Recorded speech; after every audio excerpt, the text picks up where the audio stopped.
Et si Eric Toledano et Olivier Nakache confirmaient leur statut de maître du cinéma social? C'est ce qu'on va voir aujourd'hui dans cette nouvelle vidéo. Donc c'est parti, les films du vendredi, 34e.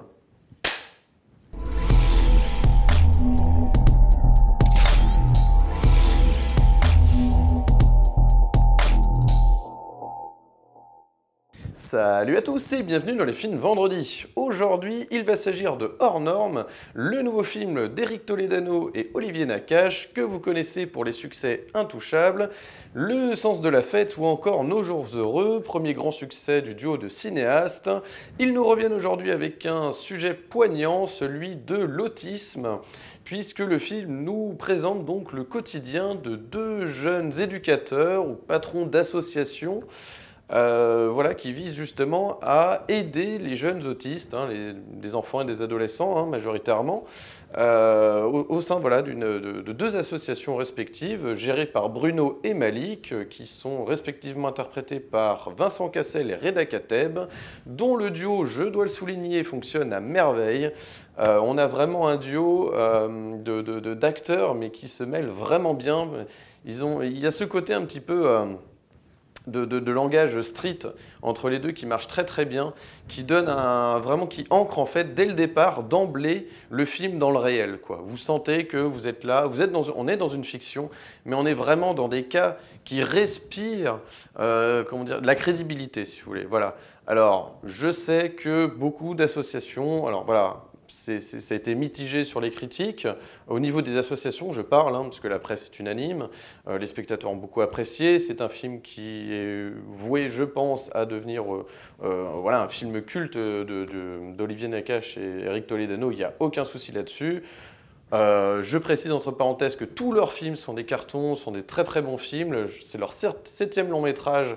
Et franchement, ça promet pour la suite. C'est-à-dire que c'est vraiment des cinéastes qui ne se sont jamais plantés. Ils ne se sont jamais plantés. Alors, je n'ai pas vu Samba. C'est le seul film du duo que je n'ai pas vu. Mais voilà, je précise entre parenthèses que vraiment, ils ont une filmographie clean, de chez clean. Et d'autant plus avec ce nouveau film, donc. Et je vous expliquais donc que des associations leur sont tombés un peu dessus, entre guillemets, en expliquant que, en fait, que le film ne parlait pas vraiment de l'autisme, que les autistes présentés dans le film étaient plus des faire-valoir, en fait, pour les bien portants, finalement. En fait, je pense qu'il faut vraiment, pour vraiment ne pas tomber dans des amalgames, de vraiment comprendre que le film s'intéresse à des gérants d'associations, à la vie d'une association, enfin de deux associations en l'occurrence, mais à, voilà, la vie quotidienne des personnes qui aident les autistes. Voilà. Donc effectivement, est-ce qu'on traite vraiment de l'autisme dans le film? Je ne pense pas que ce soit vraiment ça qu'il faut regarder, mais c'est plutôt les gens qui se battent pour aider les autres. Voilà. Et je pense qu'à partir de là, voilà, le côté altruiste du film, en fait, c'est vraiment ça qu'il faut regarder dans ce film. C'est vraiment ce côté-là, le côté altruiste, le côté où, sans les associations en France, eh ben, l'autisme aurait peut-être du mal à être soigné, en tout cas encadré. Et c'est ça voilà, que le film montre et qui est très fort, de montrer comme quoi des personnes se battent au quotidien, qui mettent même leur vie privée est mise à mal. Vincent Cassel dans le film voilà, n'a pas le temps pour avoir une vie de famille ou une vie de couple ou quoi que ce soit en fait pour sa vie privée. C'est quelqu'un qui se sacrifie en fait voilà, constamment, qui a 1000 enfants à gérer en même temps, enfin voilà, et en même temps qui n'est pas aidé par l'État puisque l'administration des affaires sociales lui tombe sans cesse dessus. Il a des réunions incessantes voilà, pour lui rappeler qu'il devrait mieux faire son travail. Enfin, c'est horrible, c'est terrible parce que il n'y a pas de rationalité quand vous travaillez avec des autistes, en fait. C'est ça le truc, c'est que vous n'allez pas dire vous vous en occupez mal, c'est très compliqué. Vous ne pouvez pas gérer qu'un enfant se mutile, s'auto-mutile ou se frappe la tête contre les murs constamment. Vous n'êtes pas responsable que l'enfant fasse ça, en fait.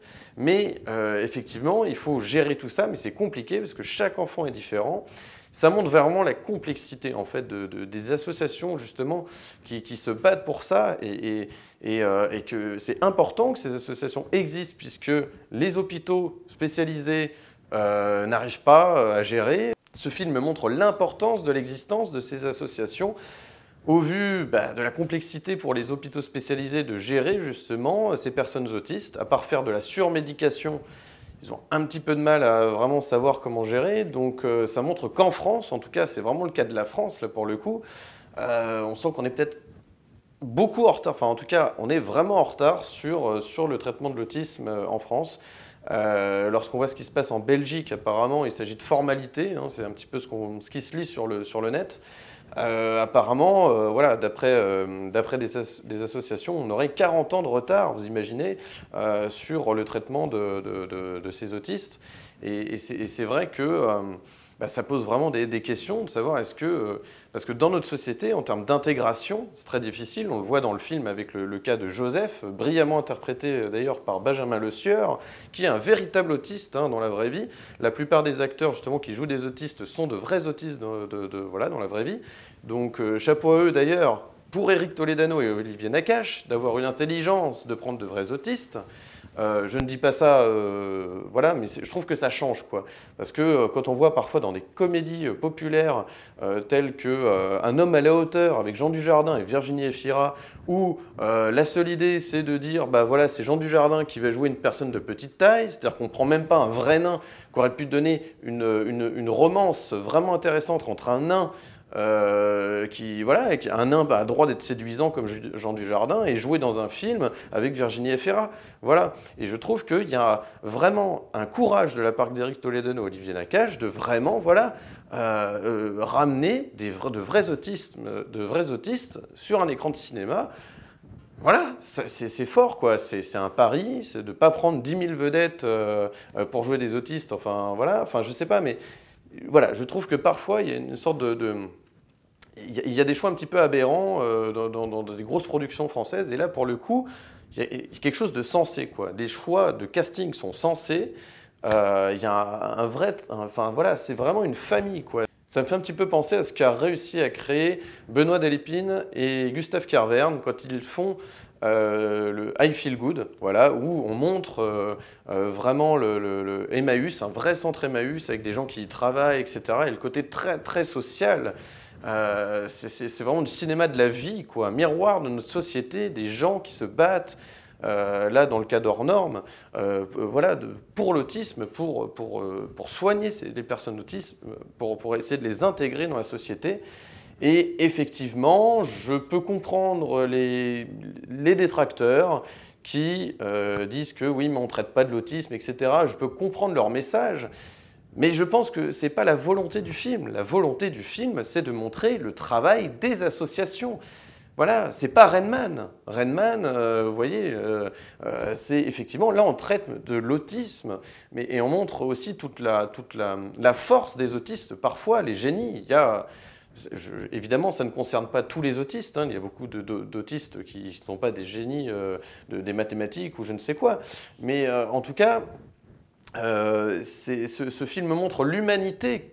En fait, c'est toute l'humanité qui se dégage des personnes qui veulent aider les autistes et qui sont prêts à tout, à se sacrifier. Et voilà, et ce film raconte ça. Il y a un côté un peu cinéma-vérité, un peu comme chez Maïwenn, lorsque vous voyez Police, par exemple, qui montre le quotidien d'un commissariat. Ben là, c'est un peu pareil, le quotidien de deux associations, de manière très crédible, réaliste. Voilà, c'est vraiment le pari est tenu de montrer comment essayent tant bien que mal aujourd'hui en France en 2019 les associations d'essayer d'aider les jeunes autistes. On recense 700 000, je crois, cas d'autisme en France actuellement, dont 100 000 enfants, ce qui est quand même assez énorme quand on y pense. Et c'est vrai que ces personnes-là, c'est toujours les personnes dont on ne parle pas. D'où le titre Hors Norme, hein, d'où ce titre magnifiquement choisi, hein, Hors Norme, qui sort de la norme, qui dérange, qui ne peut s'intégrer à la société, qui est différent. La différence, sujet magnifique pour le cinéma, moi je défends toujours ce cinéma-là parce que de montrer, voilà, de glorifier les gens, les autres, quoi, les personnes qu'on appelle les autres, les différents, ceux qui dérangent finalement, ceux qui ne rentrent pas dans le moule de la société et qui pourtant peuvent avoir des qualités extraordinaires, mais voilà, qui sont justement sur un repli d'eux-mêmes. Parce que c'est ça l'autisme, hein, c'est ce détachement de la réalité extérieure au profit d'un repli sur soi-même. Donc c'est quelque chose qui forcément est excluant en fait dans notre société. Il n'y a pas que les autistes, il y a énormément de personnes dont on ne parle pas.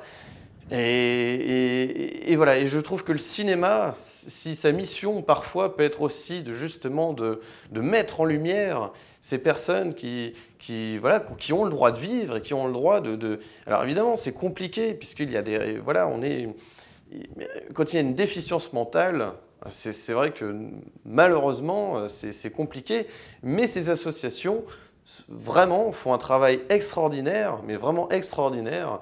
Et je trouve dommage d'ailleurs que certaines n'aient pas aimé le film, voilà, soi-disant parce qu'on ne montre pas l'autisme et on montre le quotidien des associations, comme quoi c'est difficile, etc.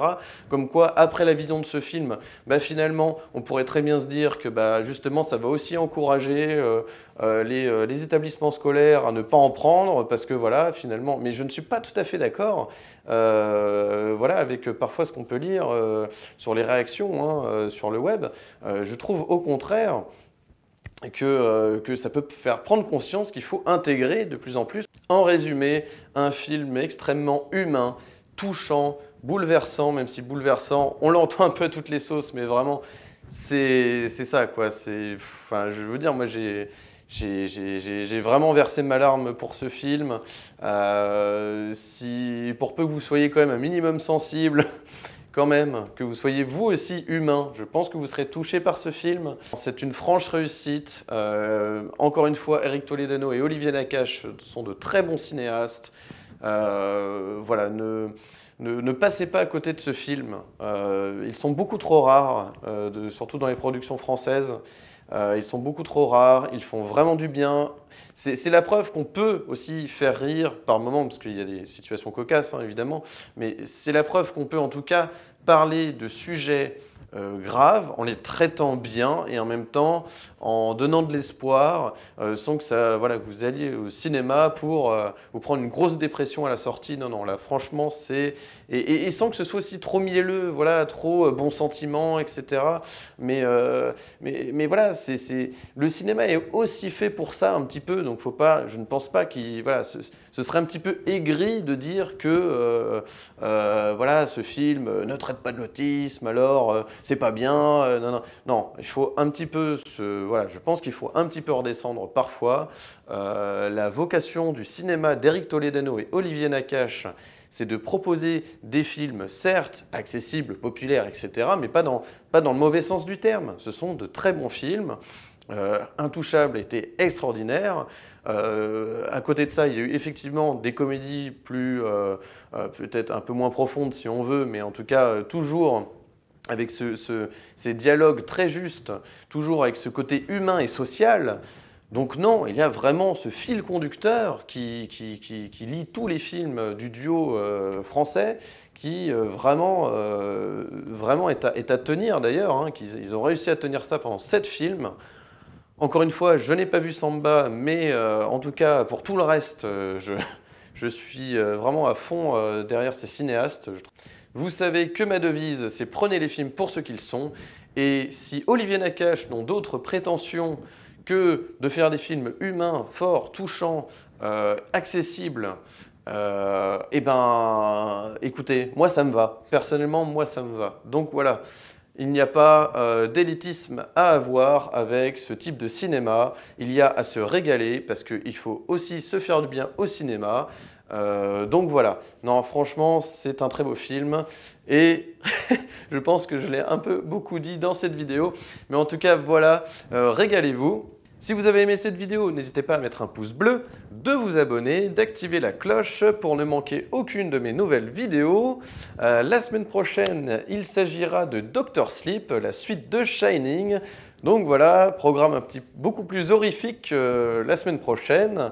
En attendant, moi je vous souhaite un excellent vendredi, un excellent week-end, et d'ici là, n'oubliez pas, prenez les films pour ce qu'ils sont. Allez, ciao!